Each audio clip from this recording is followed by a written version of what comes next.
네, 안녕하세요. 백두산 금융연구소의 백두산입니다. 7월 5일입니다. 월요일.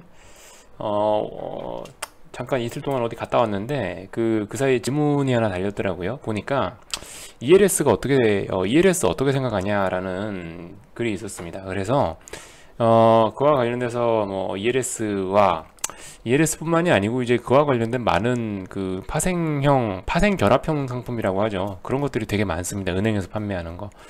그런 것들에 대한 얘기를 좀 해볼까 합니다.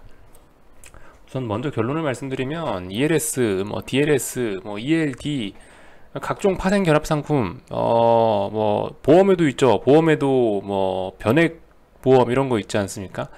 그런 거 하지 마세요. 결론입니다. 결론은 일단 하지 말라는 겁니다. 자, 왜 하지 말라는 건지 일단 얘기를 좀 시작해 보도록 하겠습니다.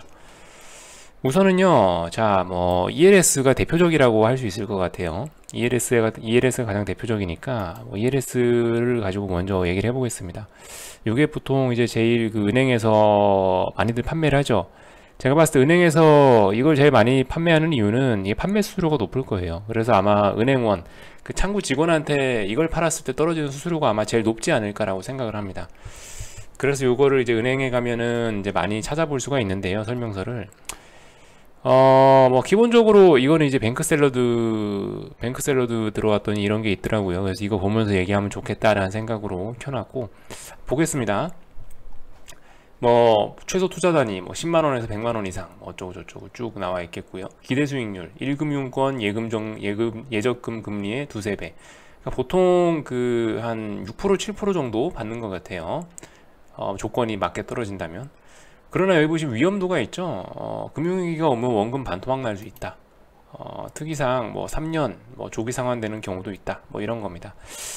하여튼 좀 말이 어렵게 써 있는데요. ELS란 게 그러니까 쉽게 말해서 그 주식시장의 움직임에 따라서 고정된 이유를, 약정된 이유를 주는 상품입니다. 간단해요. 간단해. 말로 설명해 드릴게요. 뭐 여기 써 있죠. 얼마 이하로 떨어지지만 않으면은 계약된 기간 동안 예를 들어 3년이다. 3년 안에 특정선 밑으로 떨어지지만 않으면 뭐 예정된 금리 6%, 7%뭐 이런 거를 지급하는 상품인데요. 참 이게 불합리한 상품입니다. 그래서 제가 하지 말라는 건데 왜 불합리한지 좀 얘기를 해볼게요. 자, 보통 뭐 요즘은 몇 년인지 모르겠습니다. 한 3년이라 칩시다. 자, 3년이란 기간.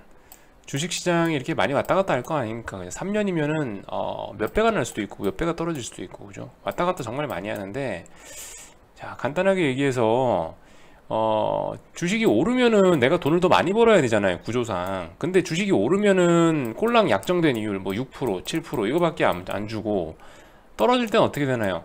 떨어지면 특정상 밑으로 떨어지면은 뭐 반토막, 뭐 바로 반토막이나 아니면 뭐 마이너스 80%까지 갑니다. 이게 말이 되나요, 이게? 이게 말이 되나요? 어차피 주식시장에 돈이 들어간 건 똑같아요. 주식시장에 돈이 들어간 건 똑같은데, 기왕이면은 이게 뭐가 이익이겠어요? 오를 때 돈 많이 버는 게 이익이지. 그리고 떨어질 때도 떨어진 만큼만 손해보는 게 정상이고. 근데, 오르면은 꼴랑 그 약정된 이율 6%, 7%, 떨어지면은 반토막에서 마이너스 80%. 불공평한 상품입니다. 불공평한 상품. 그래서 하지 말라는 거고요. 더군다나 수상한 것이 뭐냐면은 이 ELS나 뭐 ELS 같은 이런 금융 상품들 어떤 증권사에서 발행하지 않습니까? 그죠? 근데 그런 증권사는 뭐예요? 큰 손이죠. 큰 손은 어떻게 할 수 있다? 이 주식을 들었다 놨다 할 수 있습니다. 자기 마음대로 올릴 수도 있고 떨어뜨릴 수도 있어요. 요즘도 아마 그런 일들이 많이 일어나겠지만은 뭐 옛날만큼 그러지는 않겠지만 어떤 일들이 있냐면요. 예를 들어서 어떤 이 상품이 만기가 3년이다. 그럼 이 만기일쯤 되면은 일부러 자기네들 갖고 있는 주식을 팔아갖고 주가를 떨어뜨려서 이렇게 손실을 일부러 주는 경우가 또 굉장히 많습니다.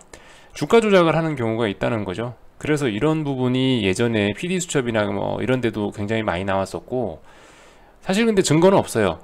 물증은 없는데 심증은 가득합니다. 뭐 예를 들면은 내가 뭐 계약한 증권사가 KB증권이었는데 KB증권 주식 창구를 통해서 막 매도가 나온다든가 그런 일들이 굉장히 많았었기 때문에 옛날에 문제가 좀 된 적 있죠.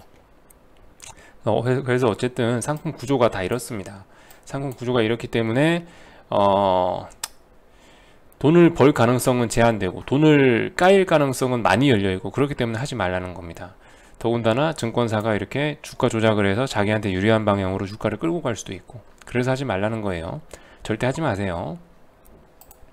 실제로 몇 년 전에 저희 엄마도 이걸 모르고 은행 가가지고 ELS를 덜컥 가입해 와가지고 제가 그날 오후에 바로 은행 뛰어가갖고 막 소리를 치고 해서 해지하고 왔던 기억이 납니다. 그랬던 적도 한 번 있죠. 보통 그래서 항생지수를 가지고 많이 하고요, ELS가. 근데 아무튼 안 하는 게 좋아요. 무조건 안 하는 게 좋아. 이 불확실성이 어마어마한 게, 이 주식시장에 들어오면 일단 불확실성이 어마어마해지기 때문에 오를 때도 많이 먹어야 되죠. 떨어질 땐 적게 먹어야 되고, 떨어질 땐 조금 까이는 게 맞는 거고, 오를 땐 많이 먹는 게 정상인데, 이거는 ELS라는 상품을 통해 버리면은 오를 때 조금 벌고 까일 때 많이 까이는 불합리한 구조로 투자를 하게 되기 때문에 하지 말라는 거. 아무튼 뭐 그렇습니다. 이 외에도 다른 것들도 있어요. 뭐 보험 쪽에선 변액 상품 이런 게 있고요. 그리고 뭐 ELS 말고도 뭐 ELD, 뭐 DLS 이런 거 있는데, 결과적으로 사실상 이런 파생 결합 상품이라고 하는데 수익 구조가 대부분 다 이거하고 똑같아요. 대부분 다 이거하고 똑같기 때문에 하지 마십시오. 그런 모든 것들 중에서 뭐 추천할 만한 상품은 단언컨대 없습니다. 한 개도 없어요. 그러니까 은행에서 할 수 있는 건 이제 없어요. 일반적인 개인이 은행에서 뭐 어떤 금융상품을 활용해서 할 수 있는 건 없습니다. 예금도 답 없죠. 적금도 답 없죠. 답이 없어요. 제일 좋은 건 이제 저금리 시대가 돼버렸기 때문에 어쩔 수 없습니다. 이제는 본인이 똑똑해져서 좀 본격적으로 좀 위험을 감수해서 이렇게 뭐 직접 투자를 하거나 아니면은 ETF 이런 거 하는 게 낫다고 생각합니다. ELS 아무튼 뭐 절대 하지 말라, 이런 말씀을 드리면서 오늘 뭐 방송 간단하게 마치도록 하겠습니다.